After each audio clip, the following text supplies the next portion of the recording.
Praise the Lord. கர்த்தரும் இரட்சகருமாயிருக்கிற இயேசுவின் நாமத்தினாலே உங்களுக்கு என்னுடைய அன்பின் வாழ்த்துக்கள். பாருங்க, 2 நாளாகமத்தின் புஸ்தகம் 26வது அதிகாரம் 5வது வசனம். அதில் பின்பகுதியை பாருங்க. அவன் கர்த்தரை தேடின நாட்களில் தேவன் அவன் காரியங்களை வாய்க்க செய்தான். எப்படி? அவன் கர்த்தரை தேடின நாட்களில். இந்த உலகத்தில் இன்னைக்கு மனிதர்கள் பல காரியங்களை தேடி போகிறாங்க. உங்களுக்கு நல்லா தெரியும். அநேகர் பணத்தை தேடி ஓடுறாங்க. அநேகர் பலவிதமான சொத்துக்களை தேடி ஓடிக்கிட்டு இருக்கிறாங்க. தேட வேண்டியதை தேடுனா உங்களுடைய காரியங்களை கர்த்தர் வாய்க்க பண்ணுவார். தேட வேண்டாததை தேடும்போது நீங்கள் தேடி போகிற காரியங்கள் கூட சில நேரத்தில் வாய்க்காமல் போகும். நிறைய பேரை பார்த்தீங்கன்னா, ஞாயிற்றுக்கிழமை தேவனை தேட வேண்டிய நாள். அந்த நாளில் தேவனை தேடாமல் தனக்கு வருமானத்தை தேடுவாங்க. அந்த வருமானங்கள் அவர்களுக்கு வீணாக தான் விரயமாகிறத நம்ம பார்க்குறோம். பாருங்க, வேதம் சொல்லுது, கர்த்தரை தேடுங்கள் அப்பொழுது பிழைப்பீர்கள் அப்படின்னு சொல்லப்பட்டிருக்கு. கர்த்தரை தேடுகிறவனுக்கு ஒரு நன்மையும் குறைவில்லைன்னு சொல்லப்பட்டிருக்கு. அப்போ இங்கே என்ன சொல்றார் பாருங்க, கர்த்தரை தேடின நாட்களில். எப்படி? அப்போ கர்த்தரை தேடுகிற நாளும் இருக்குது, கர்த்தரை தேடாத நாட்களும் இருந்திருக்கு. இன்னைக்கு தரித்திரமாக இருக்கும்போது கர்த்தரை தேடுவாங்க. வியாதியோடு இருக்கும்போது கர்த்தரை தேடுவாங்க. ஒரு மரண பயம் வரும்போது கர்த்தரை தேடுவாங்க. ஏதோ ஒரு பிசாசினால் பாதிக்கப்பட்டு இருக்கும்போது கர்த்தரை தேடுவாங்க. அவர்களுக்கு நன்மைகள் வந்த பிற்பாடு கர்த்தரை தேடுகிறார்களா என்று சொல்லி கேட்டீங்கன்னா, அவர்கள் கர்த்தரை தேடுகிறதை ரொம்ப குறைச்சிருவாங்க. நீங்கள் எப்படி? எந்த சூழ்நிலையிலையும் கர்த்தரை தேடிட்டு இருக்கிறீங்களா? ஆரம்பத்தில் நீங்கள் ஆண்டவரை தேடினது போல இன்றைக்கு தேடுகிறீர்களா? வறுமையாயிருக்கிற நேரம், வியாதியாயிருக்கிற நேரம், பிரச்சனையாயிருக்கிற நேரங்களில் நீங்கள் ஆண்டவரை தேடினீர்களே, அதே போல இன்னைக்கு நீங்க ஆண்டவரை தேடுறீங்களா? இன்னைக்கு நிறைய காரியங்கள் உங்களுக்கு வாய்க்காமல் போயிட்டு இல்லையா? நிறைய காரியங்கள் உங்க வாழ்க்கையில நடக்காம போயிட்டு இல்ல? ஏன் அப்படின்னு சொல்லி என்னைக்காவது யோசித்திருக்கீங்களா? காரணம் என்னன்னா, அவன் கர்த்தரை தேட வேண்டியவன் கர்த்தரை தேடாம வேற எதையோ தேடுனா.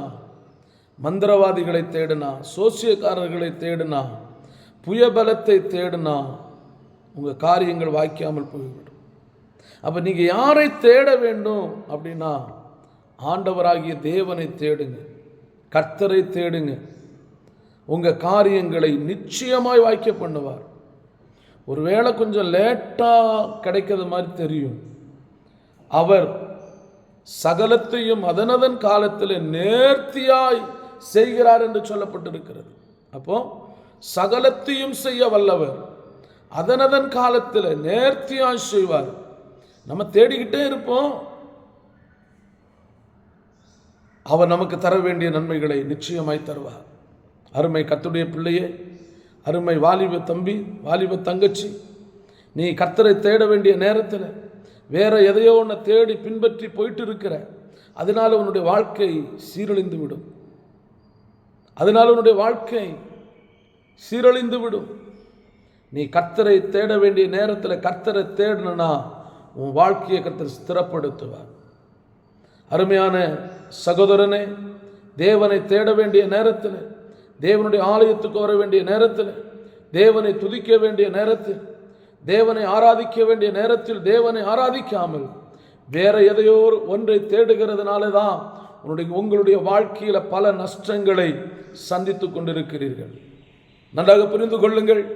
என் வாழ்க்கையில் ஏன் பல நஷ்டங்கள், ஏன் பல போராட்டங்கள், ஏன் பல வியாதிகள் இப்படின்னு நீங்க சொல்லி யோசித்து பார்த்தீங்கன்னா உங்களிடத்தில் ஆண்டவர் பேசுவார், என் மகனே, என் மகளே, நீ என்னை தேட வேண்டிய நேரத்தில் நீ என்னை தேடவில்லை. உன் விருப்பத்தின்படி வாழ்ந்த, கஷ்டமாக இருக்கும்போது, வேதனை இருக்கும்போது, பிரச்சனை இருக்கும்போது, உபத்திரவம் இருக்கும்போது, நிந்தனைகள் இருக்கும்போது, குடும்பம் உடஞ்சு போய் கிடந்த நேரத்தில் என்ன தேடின? இன்னைக்கு உனக்கு வளம் வந்துடுச்சு, ஆசீர்வாதங்கள் வந்துடுச்சு, நன்மைகள் வந்துடுச்சு, நீ கேட்டதெல்லாம் கிடைச்சிருச்சு. இப்போ நீ என்ன தேடலை. அதனால தான் இப்போ உன்னுடைய பிஸ்னஸில் ஒரு உடைவு, அதனால தான் உன்னுடைய விவசாயத்தில் ஒரு உடைவு, அதனால தான் உன்னுடைய வளர்ச்சியில் ஒரு உடைவு. காரணம், ஆண்டவரை தேடுகிறதில்லை, ஆண்டவரை துதிக்கிறதில்லை. ஆண்டவருடைய நாமத்தை மகிமைப்படுத்த வேண்டிய நீங்கள் வேற எதையோ ஒன்று மகிமைப்படுத்தி கொண்டிருக்கிறீர்கள். ஆண்டவரை தேட வேண்டிய நீங்கள் வேற எதையோ ஒன்றை தேடிக்கொண்டிருக்கிறீர்கள். யோசித்து பாருங்க, ஆண்டவரை தான் தேடுறீங்களா? ஆண்டவருக்கு கொடுக்க வேண்டிய நேரத்தை கொடுக்குறீங்களா? கொஞ்சம் யோசித்து பாருங்க பிரதர், கொஞ்சம் யோசித்து பாருங்க. நஷ்டம் வேற ஒன்றும் இல்லை, பிரச்சனை வேற எதுனாலும் இல்லை. நீங்கள் ஆண்டவரை தேடின நாட்கள், அதான் கரெக்டாக சொல்ல பாருங்க, தேடின நாட்களில் தேவன் அவன் காரியங்களை வாய்க்க செய்தார். நிறைய காரியம் இன்னைக்கு வாய்க்காம இருக்குதே, நிறைய காரியங்கள் நடக்காம இருக்குதே. ஏன் நடக்கல? யோசித்து பாருங்க. சொல்லுங்க, ஆண்டவரை நான் உண்மை தேடவில்லை, உங்க ஆலயத்துக்கு போகவில்லை. ஏங்க, அவர் எவ்வளவு பெரிய தெய்வங்க, சாதாரணமான தெய்வம், சர்வ வல்லமையுள்ள தெய்வம். அவரை தேடுவதற்கு எவ்வளவு வெட்கப்படுறாங்க. அவரை தேடுவதற்கு சோர்வு, அவரை தேடும் போதுதான் வேலை வந்துடுது, அவரை தேடணும்னு நினைக்கும் போது பிரச்சனை வந்துடுது. இப்படி சொல்றாங்க. ஏன் தெரியுமா அதெல்லாம் வருது? ஏன் தெரியுமா ரொம்ப பிஸியானது மாதிரியெல்லாம் உலகத்தில் உங்களை காமிக்கிறாங்க. ஆண்டவர் சொல்ற, ரொம்ப பிஸியாக இருந்தாலும் ஆண்டவரை தேட வேண்டிய நேரத்தில் ஆண்டவரை தான் தேடணும். நீங்கள் செய்கிற பிஸ்னஸ் பண்ணுறீங்கள, அது அதிகமாக வியாபாரம் ஆகுது இல்லை, உங்களுக்கு வீட்டில் உட்கார்றதுக்கே டைம் இல்லைல்ல. இப்போ ஏன் ஆண்டவர் அப்படிலாம் தராரு தெரியுமா? அவ்வளோ பிஸியாக இருந்தாலும் அவங்க ஆண்டவரை தேடுறாங்களா பார்ப்பார். புரியுதுங்களா? அப்போ ஆண்டவரை தேடலைன்னா காரியம் வாய்க்காம போயிடும், பிஸ்னஸ் உடைஞ்சு போகலாம், உங்களுடைய வாழ்க்கையில் பல இழப்புகள் வந்துடலாம். ஏன்னா நீங்கள் ஆண்டவரை தேடணும். கர்த்தரை தேடுறவனுக்கு நன்மை குறையாதான். ஆமாம், தேவனை தேடி பாருங்க. இதுவரைக்கும் யார் யாரையோ தேடினீங்கல்ல, உங்கள் பிரச்சனைக்கு ஒரு முடிவு கிடைக்கல. கர்த்தரை தேடுங்க, உங்கள் பிரச்சனைக்கு முடிவு கிடைக்கும். நான் சொல்றதை நம்புங்க, கர்த்தரை தேடுங்க, உங்கள் பிரச்சனைக்கு கண்டிப்பாக முடிவு உண்டு. உங்கள் போராட்டங்கள் மாறும், உங்கள் காரியங்களை கர்த்தர் வாய்க்க பண்ணுவார். ஒருவேளை கர்த்தர் உங்கள் காரியங்களை வாய்க்க பண்ணுனா இந்த உலகத்தில் இருக்கிற எந்த மனுஷன் அதை தடைப்படுத்த முடியும்? யோசித்து பாருங்க. ஆண்டவர் உங்க காரியத்தை வாய்க்க பண்ணுவேன்னு சொல்லியிருக்கிறார்ல, ஆண்டவர் உங்க காரியத்தை வாய்க்க பண்ணுனா இந்த உலகத்தில் இருக்கிற எந்த மனுஷன் அதை தடைப்படுத்த முடியும்? ஐயா, எனக்கு வர நன்மை அந்த மனுஷன் தடுத்துட்டான், இந்த மனுஷன் தடுத்துட்டான், அவன் தடுத்துட்டான், இவன் தடுத்துட்டான்னு சொல்றேன்ல. இப்ப சொல்லுங்க, என் அண்ணன் தடுத்துட்டான், என் அக்கா தடுத்துட்டான், என் தங்கச்சி தடுத்துட்டான், என் கூட வேலை பார்க்குறவன் தடுத்துட்டான் இப்படின்னு சொல்றாங்கல்ல. இப்ப ஆண்டவர் என்ன சொல்றாரு? ஆண்டவர் உனக்கு செய்ய வேண்டிய நன்மைகளை அவர் தடைப்படுத்துகிறதில்லை, தடைப்படுத்த முடியாது. ஏன்னா நீங்க ஆண்டவரை தேடணும். ஆண்டவரை தேடாமல் மனுஷனை தேடினால் சில நேரங்களிலே தடையாகலாம். நான் இன்றைக்கு சொல்கிறேன், நீங்கள் ஆண்டவரை தேடும் போது உன்னுடைய காரியங்களை எல்லாம் கர்த்தர் வாய்க்க பண்ணுவார். இன்றைக்கு இந்த நிமிஷத்திலிருந்து ஆண்டவரை தேடுங்க, உங்க காரியம் வாய்க்க போகுது.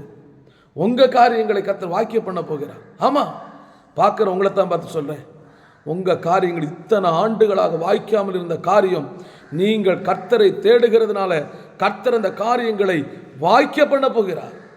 ஆம் கர்த்தருடைய பிள்ளையே, இந்த சத்தத்தை கேட்கிற உங்களுடைய வாழ்க்கையில் அநேக நன்மைகளை கர்த்தர் வாய்க்க பண்ணட்டும். கர்த்தரை தேடுவீங்களா? உங்களுக்கு நன்மைகள் வாய்க்கப் போகிறது. ஆமாம், பிரைஸ் எல்லாம். ஆண்டவரே, இவர்கள் உம்மை தேடட்டும். இவர்கள் உம்மை தேடும்போது உங்களுடைய காரியங்கள் எல்லாம் வாய்க்க பண்ணிடுங்க. இயேசுவின் நாமத்தில் பிதாவே, ஆமாம்.